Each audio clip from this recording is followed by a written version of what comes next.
नमस्कार।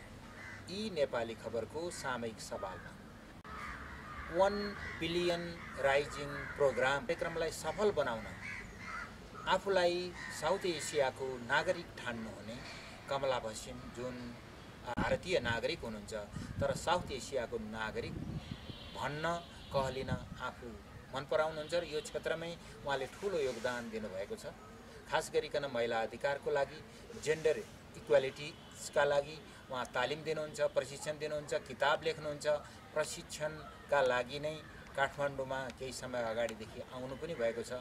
कमला भसिन आज यहाँहरूको साथमा हुनुहुन्छ र हामी कार्यक्रममा केन्द्रित छौँ यही 28 तारिखको 1 बिलियन राइजिङ प्रोग्रामको। Kamalaji, welcome to the program. Thank you. You usually used to say that you are South Asian citizen rather than Indian citizen. Why so? I say I'm a regional of South Asia rather than a national of India. Okay. Because I believe South Asia, like Europe, like Latin America, like Africa, cannot progress without regional solidarity. So it is essential. Even a large country like India cannot progress. But even the neighbor citizens, from Pakistan to India, India to Pakistan, it is very difficult to even the move. Absolutely. Yeah. So that's what I'm saying. And if India and Pakistan will keep spending large percentage of their money instead of spending it against poverty and hunger, if they keep spending it on armies and wars and conflicts, how can we move ahead?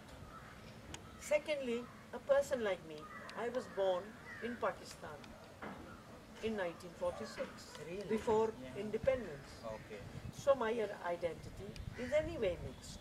Okay. And it is millions of people who lived on one side of the border are now living in another side of the border. How many Nepalis are living in India? How many Indians are doing their business here to make money? Yeah. So we are a region. Kamalaji, you born in Pakistan at that time, but now you are as a citizen of India, and then you are facing the problems to go to Pakistan sometimes. Yeah. What do you think? No, I feel it is a reflection on the kind of leadership we have. It is a reflection on global politics also, because also the global powers do not want us to be friends, because if we become friends, who will buy their weapons? India and Pakistan are the biggest buyers of weapons. So nobody wants peace because war is good business. Yeah.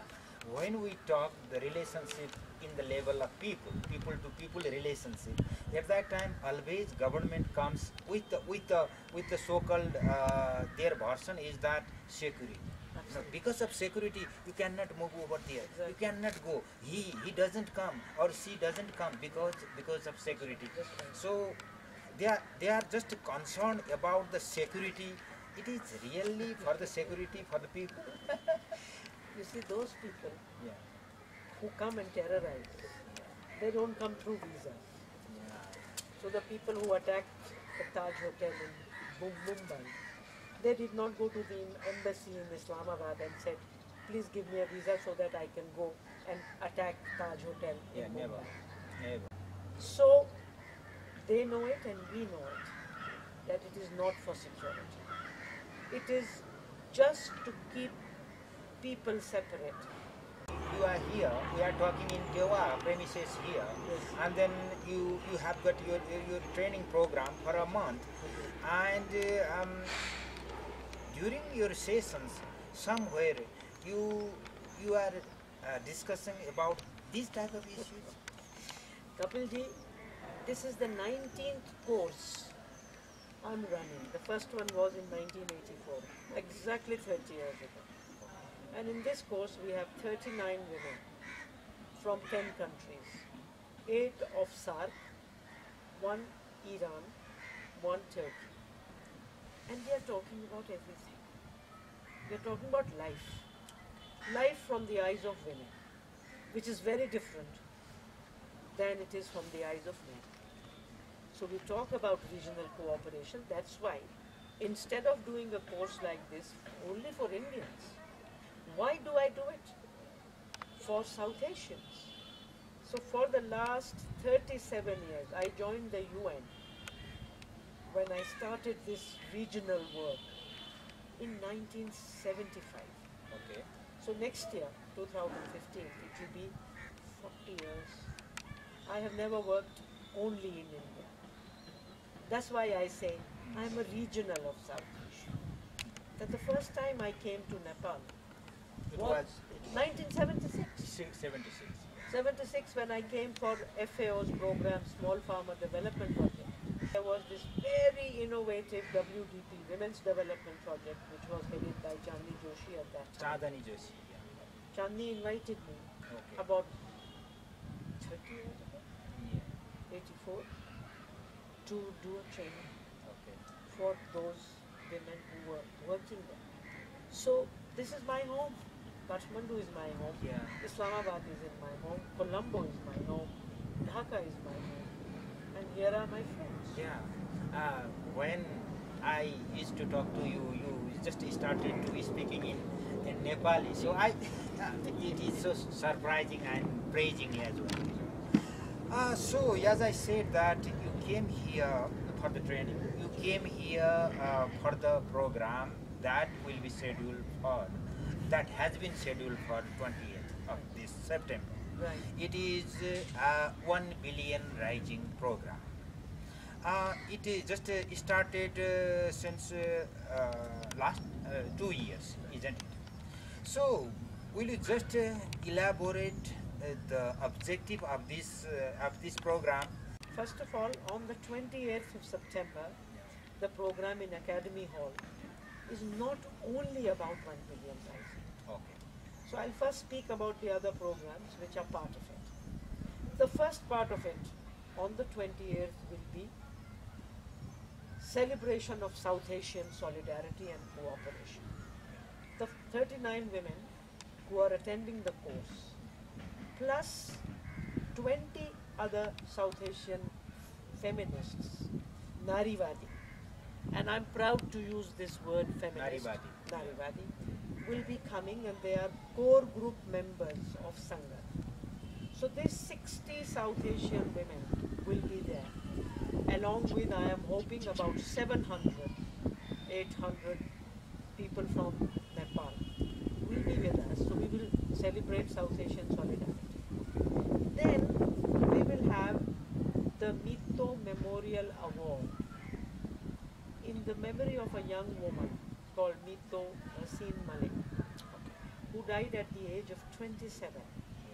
She was a human rights activist, a dancer, and a true South Asian.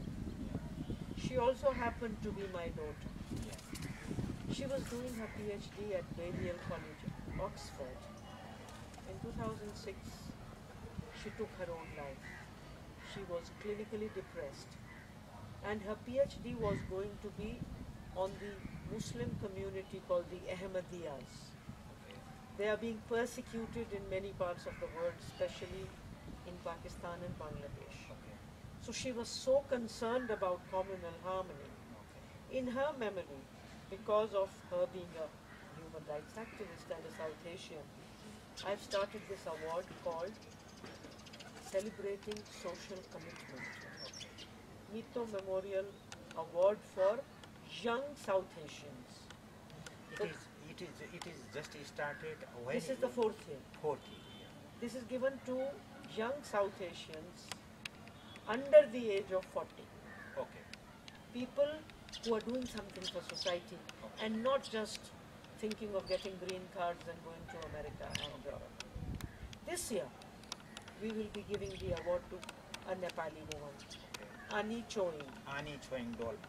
Ani Choing Dolma, the singer, the activist, the person who has started so many foundations and who has been made the UNICEF ambassador for Nepal. In the same time, we must praise that what is the background she had been. You Absolutely. know? This is very big things, you know. And It her is very- song, I mean, in every training of mine, I teach it to my participants. Phul ko akhama, phulai sansara, kanda ko akhama, kandai sansara. Now this song is a South Asian song today, not just a Nepali song. So we will give this award to her. And the third program on that day is an equally important program. Kapil, we had a wonderful human rights activist called Sunila Abesekara. I'm sure you know her. Yeah. Sunila was formerly from Sri Lanka, but like me and you, Yeah. she was a global citizen. Yeah. And she worked for human rights as a singer, as a speaker, as an academic, not an academic, as a researcher, as an intellectual. She died last year of cancer at the age of 60. She was 7 years younger than me. Oh. And she used to teach in every Sangat course every year. And she was a core group member of Sangat. So along with Sangat, SAPE and People SAR have instituted an annual lecture in Sunila's memory. You know, Kapil, in 1998, Kofi Annan, the Secretary General, gave the award to two people in the world at the 50th anniversary of Human Rights Declaration. Two people from the world. One was Nelson Mandela, and the second was Sunila Abesekara. That was The personality. So this will be the second Sunila Abesekara Memorial Award, Memorial Lecture, and for this, an amazing feminist activist and scholar is coming from the US. The lecture will be held At the academy. at the academy in the same day. Same at day. the same day. Same Okay. day. Everything is at the same day. Yeah. She will, it is a woman called Charlotte Bunch, Professor Charlotte Yeah. Bunch, Yeah. who's coming from Rutgers University. Charlotte started the Center for Women's Global Leadership. And you know, all over the world we celebrate 16 days of activism against Yeah. violence. It is this center, started by Charlotte, which initiated that. So the whole world is doing what people like Charlotte have initiated. And Charlotte and Sunila were very good friends. Charlotte is also a very close friend of many people in South Asia. So Charlotte is coming all the way from New York Okay. to deliver that lecture on the 28th. And after that, she will teach the Sangat course also. Okay. And I'm hoping that someone in Kathmandu will organize another big public lecture. And I've informed some people that if they want her for a public lecture to human rights activists, Maybe Sangat would be. maybe some days after the program. well, maybe on the 1st, Okay. she'll be teaching at the course on 29th and 30th. Okay. So 1st or 2nd, that would be possible if a human rights organization or a feminist organization wants to do that. So these will be 3 programs. Okay. Thank you for elaborating all details about the program. In fact, our audience wanted to learn about all those things, are somehow related to creative activities like singing, dancing, all those things. Maybe it has got its speciality. That's right. Do you think so? Absolutely. So, Kapil, as you said, 1 billion rising. Yeah. Why 1 billion? Yeah. 1 billion because in the world there are 7 billion people, approximately. UN says, United Nations says, out of every 3 women, 1 is suffering Right. violence. This means out of 3.5 billion women, about 1 billion women and girls suffer violence. So we want 1 billion people, not just women, billion women, men and children, to rise up and say, bas, enough is enough. No more. Because this is the biggest war I want to tell all your audience, this is the biggest war in the world. No other war has affected 1 billion people on a daily basis. And Kapil, this is the only war, most of which takes place within the home. No other war takes place in a home. The Dalit war doesn't take place there. The class war, the race war, the war between India and Pakistan, the war between Vietnam and America doesn't take place within the home where one party is raping, maiming, hitting, violating the other party. Only war. And we are all so proud, Kapil, of our families. We say, hey, don't send your daughter out, she's unsafe. If you look at the statistics, women and girls are most unsafe within the family. Marital rape, dowry deaths. In India, getting rid of the girls before they are born by doing a test and finding out female fetus, finish. Female infanticide within the home. Sexual abuse, incest, everything within the home happening. So this is what is going on. So 1 billion Rising believes that there are millions of men and children who love and respect women. So we want 1 billion people to rise, and I am proud to say, as the South Asia coordinator of 1 billion Rising, Orlando Saikaro. Orlando Saikaro in Nepali. I am the South Asia coordinator. I am proud to say that in 2013 and 2014, 1 billion Rising was celebrated in 207 countries. I think, and I think I'm right, this is the largest mobilization of any kind. And when do we do it, Kapil? We do it on the 14th of February. 14th of February is Valentine's Day. Who is Valentine? We only know about Archie's card and cheap way of giving a flower to a woman, and after that misbehaving with her, doing date rape. Valentine was a priest about 2000 years ago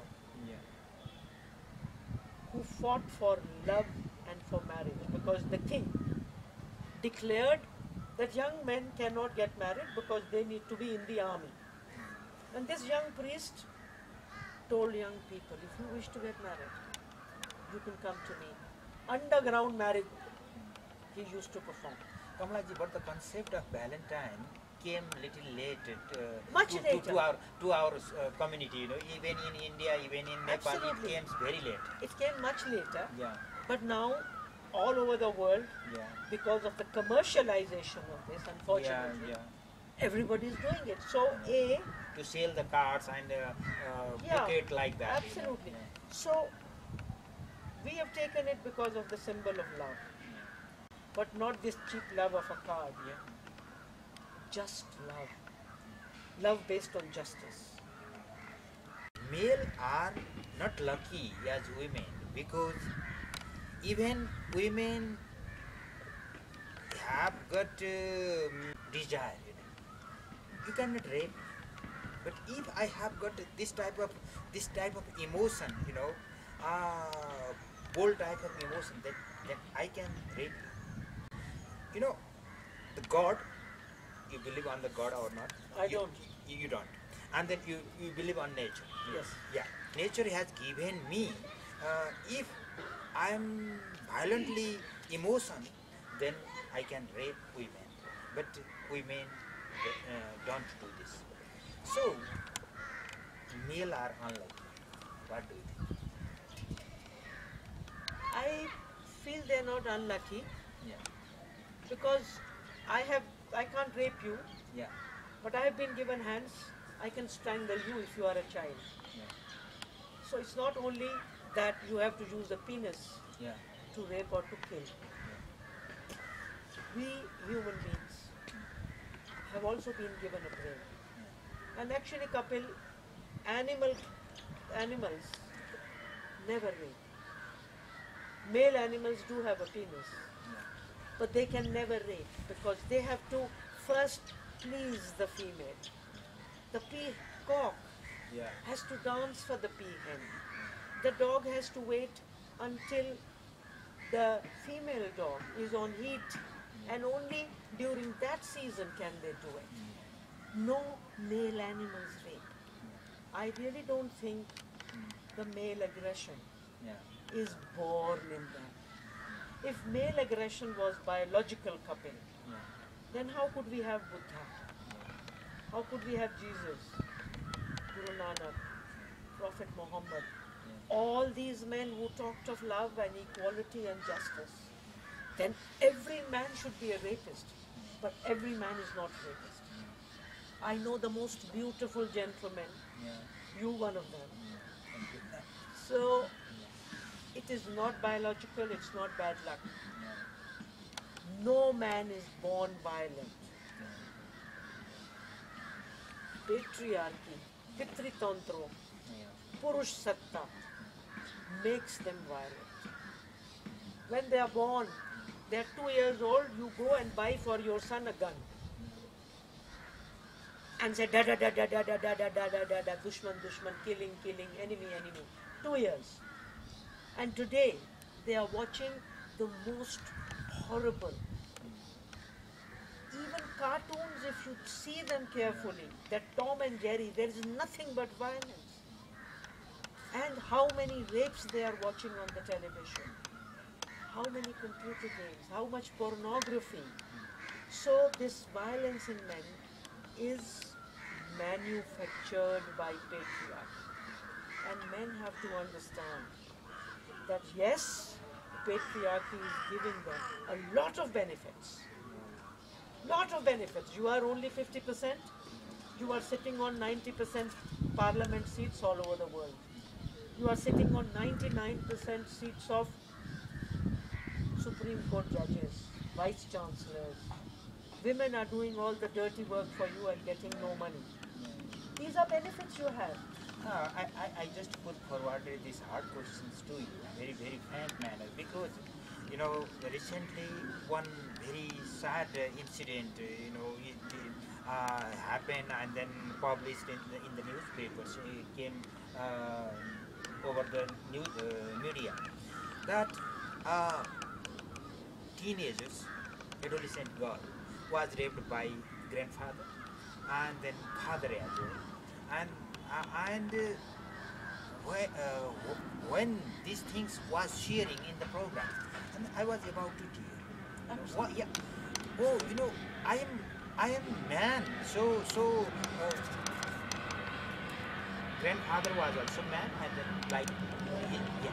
So I oh maybe you know.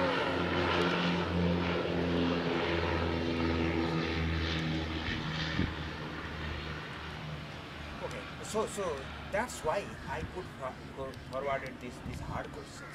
You know? No, this is the most important question for 1 billion rising. I feel patriarchy is dehumanizing men. पुरुषों की मानवता छीन रही, उन्हें दानव बना रही. You boys are not allowed to cry. You are not allowed to express your emotions. You are not allowed to say, I feel worried. I am weak. Your mother dies and you can't cry. If your humanity is taken away, if you are not allowed to understand your emotions, so when you are angry, when there is no parking in Delhi, they are killing each other. They are getting out of their car, tiny accident, and shooting each other. Yeah, I know. In America, every 3 to 6 months, one boy picks up a gun, goes to his school or a community and kills 10, 15, 20. Never heard of a girl. But it is not biological. So 1 billion rising is an invitation to boys and men not to come and save women. We don't want to become our Rakshak again, our protectors again. We women will protect ourselves. Please boys, please men, protect yourselves. Yeah. You are the ones who are getting dehumanized. If a man rapes me, well, a man has raped me. But look at his psychology. Look at the grandfather and father. Can you call them human? Never. You cannot call them human. So, what are they? And then now, rape is a weapon of war. Maybe this would be a last question or second last. You know, in your observation, Kamalaji, as you said in the beginning that our countries, you know, India, Nepal and several other countries have got men comparatively very cruel in this respect, in these aspects. Which one country comparatively ideal as indicators, human development indicators says that Norway and other few similar countries are better than us. So do you have model country that we can follow? Now, first of all, I want to say that I'm not saying that South Asian men are worse than others. Okay. I'm not saying that. Although South Asia is one of the very patriarchal regions because of caste and class and our religions. But all religions are patriarchal. There is no religion which is non-patriarchal. In India, statistically, but maybe because we are underreported, every 22 minutes a woman is raped. Recently, there was a man who works on men's violence. He was an American man, he was in Delhi. And he told us every 28 seconds a woman is abused and every 2 minutes a woman is raped in the US. Every 2 minutes. In France, every few minutes a woman is raped. But you did say rightly that on gender equality index, Scandinavian countries are better. No country in the world is completely gender equal, but in all the indicators of gender equality, the Scandinavian countries are better than the others. Kamalaji, As you without asking, you can respond me and my audience. Anything you like to share with me and my audience? Well, if your main audience is Nepali, I wish to say that we have been very, very impressed all over South Asia by your struggles for human rights, by your democracy struggle. We are hoping that soon your leaders will make a new and good and constitution which is inclusive, because I think the people of South Asia and Nepal are now getting a little upset how long this whole process is taking.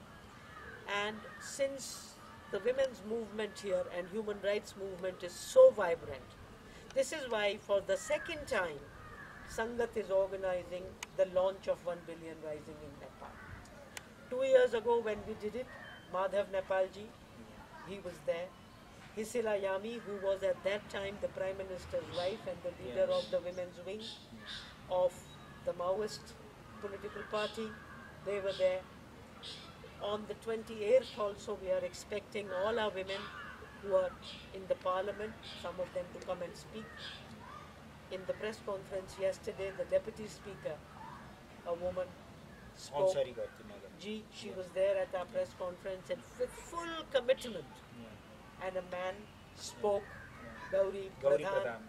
So please come and join us and join this struggle of men, women and children against patriarchy and against violence against women. And please remember, unless women are free, no man can be free, because women and men are together. And please remember that violence against women is not a women's issue alone. Actually, it is a man's issue, because who does violence? So men, please protect yourselves. Stop being violent, because it's no good for you. and it's no good for us. Thank Kamla you ji, very much. thank you very much. Thank We you. can keep talking for Hours. all the day, That's but you have given time for me and my audience. Thank you very much. Thank you, Kapil. Thank you.